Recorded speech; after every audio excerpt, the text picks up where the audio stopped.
Είναι άνοιξη και είμαστε στην Τοσκάνη. Τι καλύτερο από αυτό? Μα φυσικά να είναι άνοιξη στην Τοσκάνη και να ερχόμαστε να οδηγήσουμε μοτοσυκλέτες. Και πιο συγκεκριμένα τα καινούργια Yamaha Tracer 9 και Tracer 9 GT. Είναι η τρίτη γενιά των Tracer το 2015 που πρώτο παρουσιάστηκαν και έχουν πάρα πολλές και σοβαρές αναβαθμίσεις τόσο σε ό,τι αφορά τον κινητήρα όσο και το πλαίσιο, τον εξοπλισμό αλλά και τις δυνατότητες που προσφέρουν.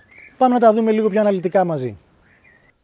Με τα νέα Tracer 9 και Tracer 9 GT, η Yamaha ουσιαστικά σηματοδοτεί ένα rebuild για την τρίτη γενιά των Sport Tourer της, αλλά και έναν επαναπροσδιορισμό για ολόκληρη την κατηγορία. Ας μην ξεχνάμε ότι πρόκειται ουσιαστικά για μια κατηγορία που δημιούργησε ο προκάτοχος του Tracer, το γνωστό και δημοφιλές TDM, γι' αυτό και από την αρχή τα Tracer είχαν ένα δύσκολο καθήκον λόγω της βαριάς κληρονομιάς σε ό,τι αφορά την εμπορική πορεία. Από το 2015 όμως, όταν πρωτοπαρουσιάστηκε η πρώτη γενιά των Tracer, απέδειξαν ότι μπορούσαν να ανταπεξέλθουν στο ρόλο τους με απόλυτη επιτυχία. Η πορεία όμως προς αυτόν τον στόχο κάθε άλλο παρά εύκολη ήταν, καθώς υπήρξαν τομείς όπως η απότομη απόκριση αλλά και η σταθερότητα που έχριζαν βελτίωσης. Η Yamaha όμως έδειξε πως είναι ανοιχτή στην κριτική και κυρίως ξέρει να ακούει, ανταποκρινόμενη πλήρως στις απαιτήσεις του κοινού της. Η δεύτερη γενιά, το 2018, ήρθε βελτιωμένη στους συγκεκριμένους τομείς, με το εργοστάσιο να επιδεικνύει γρήγορα αντανακλαστικά, όπως ακριβώς συνέβη και τώρα, με την τρίτη και πιο πρόσφατη γενιά των Tracer, για την οποία ταξίδεψαμε μέχρι την Τοσκάνη, προκειμένου να δούμε από πρώτο χέρι το πόσο κοντά αλλά και πόσο μακριά είναι από τους προκατόχους της. Ο ανταγωνισμός εξελίσσεται με γοργούς ρυθμούς και η κατηγορία εμπλουτίζεται με τεχνολογία και νέες προσεγγίσεις, οπότε η δημιουργία των νέων Tracer 9 και Tracer 9 GT, όπως ονομάζονται πλέον οι δύο εκδόσεις του τρικύλινδρου Sport Touring της Yamaha, ήταν μονόδρομος. Για να συμβεί αυτό, όπως είπαμε και πιο πριν, η Yamaha οδηγήθηκε ουσιαστικά σε έναν σχεδόν ολοκληρωτικό επανασχεδιασμό. Ξεκινώντας από τον κινητήρα, ο οποίος θα πρέπει να πληρεί και τις Euro 5 προδιαγραφές, οι μηχανολόγοι του WATA επέλεξαν τη λύση της αύξησης του κυβισμού. Ο τρικύλινδρος κινητήρας διαθέτει πλέον 889 κυβικά, δηλαδή 42 κυβικά περισσότερα από πριν, με τη μεγαλύτερη χωρητικότητα να προκύπτει από την αύξηση της διαδρομής του στροφάλου κατά 3 χιλιοστά. Με την αύξηση του κυβισμού, όπως είναι φυσικό, έρχεται και η αύξηση στην απόδοση, με τη Yamaha να ανακοινώνει 3% παραπάνω ισχύ στη μέγιστη τιμή, που είναι τώρα η 119 ύπη, αλλά πιο σημαντική είναι η αύξηση κατά 6% της ροπής στη μεσαία μπάντα των στροφών. Ο στρόφαλος απέκτησε μεγαλύτερη αδράνεια, ώστε να αυξηθεί και η αίσθηση της ροπής χαμηλά, ενώ έγιναν και αλλαγές στη διαχείριση του καυσίμου, όπως η επανατοποθέτηση στο μπεκ για μια πιο αποδοτική καύση, που οδήγησε και στην αφαίρεση του δευτερευόντου συστήματος εμπλουτισμού του αέρα, γλιτώνοντας έτσι και μερικά γραμμάρια βάρους. Στο κυβότιο, η πρώτη και η δεύτερη σχέση απέκτησαν μακρύτερο γρανάζωμα για να ταιριάξουν με τα νέα χαρακτηριστικά της απόδοσης, ενώ άλλαξε και η φουρκέτα στο μήλο ώστε να γίνονται πιο ομαλά οι αλλαγές των ταχυτήτων, ένας τομέας που ανέκαθεν αποτελούσε μια γκρίζα περιοχή της Yamaha.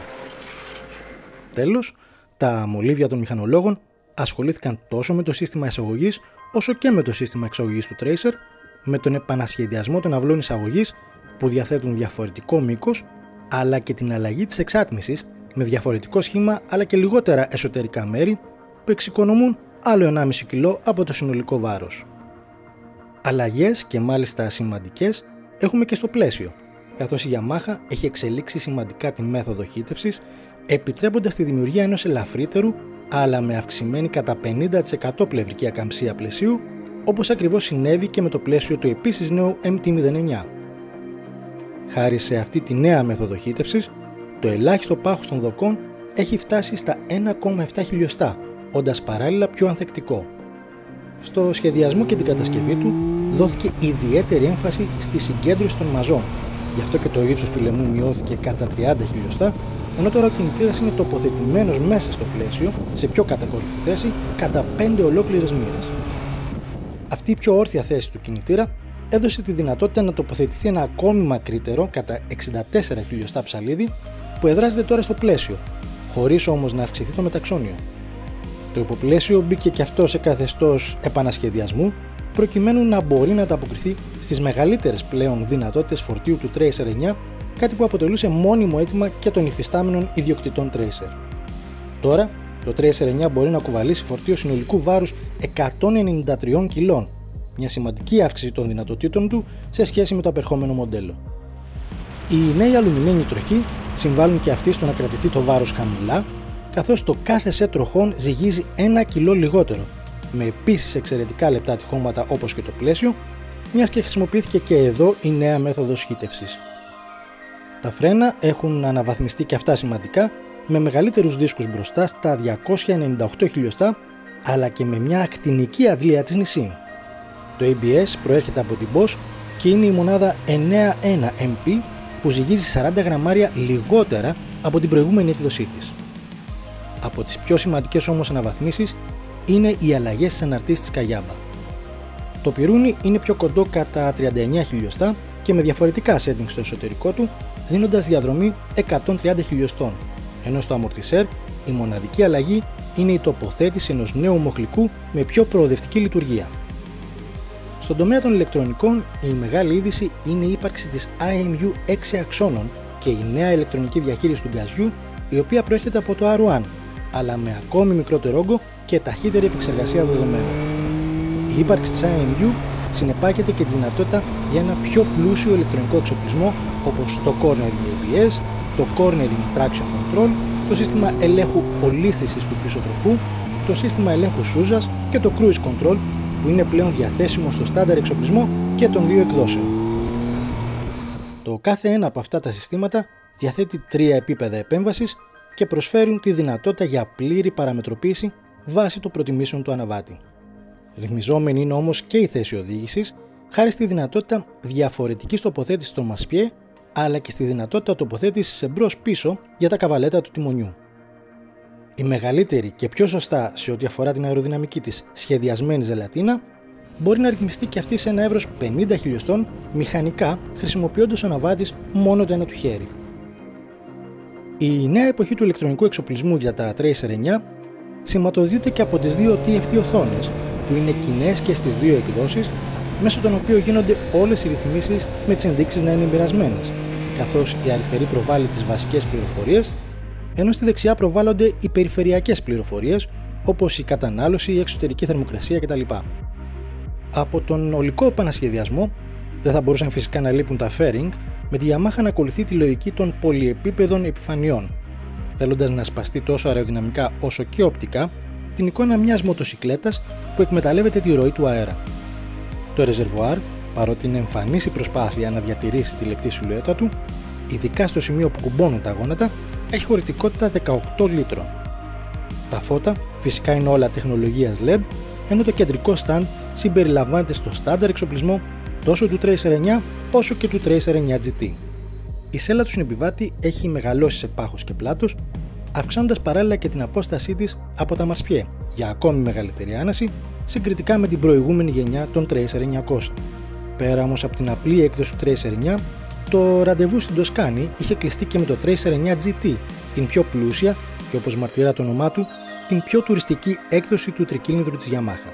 Φέτος λοιπόν, το Tracer 9 GT μπαίνει στο σύμπαν των ημιενεργητικών αναρτήσεων χάρη στο πακέτο της Καγιάμπα. Με δύο ξεχωριστά modes λειτουργίας, επικεντρωμένα στην άνεση και στην πιο σπόρο οδήγηση στο καθένα, αλλά και με την προσθήκη 6 επιπλέον κιλό στο συνολικό βάρος, οι ημιενεργητικές αναρτήσεις του GT ξεχωρίζουν από το υπόλοιπο σύνολο. Οι υπόλοιπες διαφορές σε σύγκριση με τη στάνταρ έκδοση του Tracer 9 αφορούν την ύπαρξη του Quick Shifter 2 κατευθύνσεων και φυσικά τις βαλίτσες στο στάνταρ εξοπλισμό χωρητικότητας 30 λίτρων με δυνατότητα αποθήκευσης ενός full face κράνους για την κάθε μία. Το σύστημα στήριξης είναι εξελιγμένο από τη Yamaha και έχει σχεδιαστεί έτσι ώστε να απορροφά κραδασμούς και τις μικρές μετατοπίσεις είτε από τις κλίσεις της μοτοσικλέτας είτε από την πίεση του αέρα, χωρίς να κινείται ολόκληρο το σύστημα, έτσι ώστε να παραμένει πάντα ιδανική η κατανομή του βάρους τους. Πώς μεταφράζονται όμως όλα αυτά στην πράξη? Αρχικά, ο κινητήρας φροντίζει να καταστήσει σαφή την αναβάθμιση του χαρακτήρα του από το ρελαντί, όπου αντιλαμβάνεσαι την πιο μεστή και μπάσα χρειά που απελευθερώνει το ελαφρύτερο τελικό της εξάτμισης.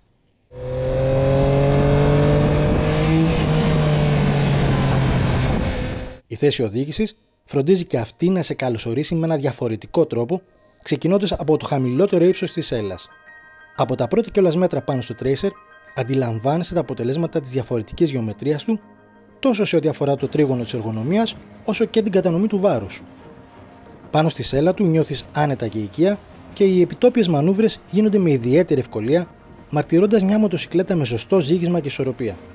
Μόλις δοθεί η ευκαιρία από το δρόμο και τον γκάζι ανοίξει λίγο παραπάνω, γίνεται αντιληπτή η πιο γενναιόδορη κατανομή της ροπής χαμηλά και στις μεσαίες στροφές, με το άπλωμα της δύναμης να είναι πραγματικά ένα βήμα ακόμη πιο κοντά στο ιδανικό. Τα άλογα κατεβαίνουν στον τροχό με ένα απόλυτα εκμεταλλεύσιμο ρυθμό και το μόνο που χρειάζεται για να αντιθασέψεις τα αλλεπάλληλα στροφιλίκια σε κάποιο επαρχιακό δίκτυο είναι η απόλυτα ελεγχόμενη περιστροφή του γκαζιού. Σε τέτοιες συνθήκες, το κυβότιο περνάει στα αζήτητα και εσύ μπορείς να απολαύσεις την πόλικη ροπή χαμηλά σε συνδυασμό με τη διάρκεια της δύναμης ψηλά. Τα 4 διαφορετικά power modes σαφώς έχουν διακριτές διαφορές μεταξύ τους, όπως ανακοίνωσε άλλωστε και η Yamaha, αλλά προσωπικά θεωρώ περιττή την ύπαρξη των μισών από αυτά. Με το πιο άμεσο Mode 1 και το ιδιαίτερα ήπιο Mode 4, το Tracer θα εξακολουθούσε να διαθέτει μια ολοκληρωμένη προσωπικότητα. Υπεράνω κριτικής όμως είναι το κυβότιο, που πραγματικά έχει μια γλυκιά και ομαλή λειτουργία, αφήνοντας στο παρελθόν τις θορυβώδεις αλλαγές και τη σκληρή αίσθηση από τον μηχανισμό επιλογής των σχέσεων. Σε ό,τι αφορά τις αναρτήσεις, η αναβάθμιση της Καγιάμπα και το μικρότερο μήκος του μπροστινού γίνονται αντιληπτά άμεσα, αλλά στη στάνταρ έκδοση του Tracer 9 η επαναφορά ίσως θα έπρεπε να είναι λίγο πιο προσεκτικά μελετημένη, ανεξάρτητα από τις ρυθμίσεις που διαθέτει, για να μην αφήνει καμία γκρίζα ζώνη στη συμπεριφορά της μοτοσυκλέτας. Το πρώτο μισό της διαδρομής στην επαρχία της Τοσκάνης ήταν ένα μείγμα εξαιρετικής πρόσφυσης, αλλά με γεμάτους σπασίματα και λακκούβες δρόμου που έβγαζαν στην επιφάνεια ακόμη και το παραμικρό ψεγάδι. Σε ελάχιστες περιπτώσεις λοιπόν είχα την αίσθηση ότι η επαναφορά δεν είχε την απόλυτη απόσβεση, χωρίς αυτό να σημαίνει ότι η μοτοσυκλέτα χοροπηδάει σαν κατσίκι. Ακριβώς το αντίθετο συμβαίνει, αλλά όπως είπαμε, σε ένα τόσο καλό σύνολο ακόμη και η παραμικρή ατέλεια παίρνει διαστάσεις. Ο συγκεκριμένος τομέας γίνεται ακόμη πιο έντονα αντιληπτός όταν βρεθείς πάνω στη σέλα του Tracer 9 GT με τις ημιενεργητικές αναρτήσεις να κάνουν πραγματικά τη διαφορά. Παρά το επιπλέον βάρος, ειδικά με τις βαλίτσες, η λειτουργία των αναρτήσεων κάνει το GT να απαιτεί σημαντικά λιγότερη προσπάθεια από τον αναβάτη. Όλα τα θετικά στοιχεία που προκύπτουν από την αλλαγή των γεωμετρικών χαρακτηριστικών στο νέο Tracer αναδεικνύονται στο μέγιστο με μια άριστη σε χρονικά δεδομένα προσαρμογή των αποσβέσεων που σου δίνει το περιθώριο να αναζητήσεις τα όρια με απόλυτη ασφάλεια.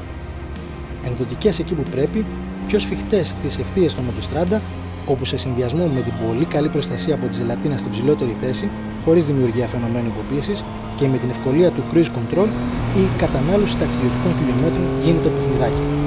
Ό,τι ακριβώς χρειάζεσαι δηλαδή από ένα πραγματικό σύγχρονο sport touring.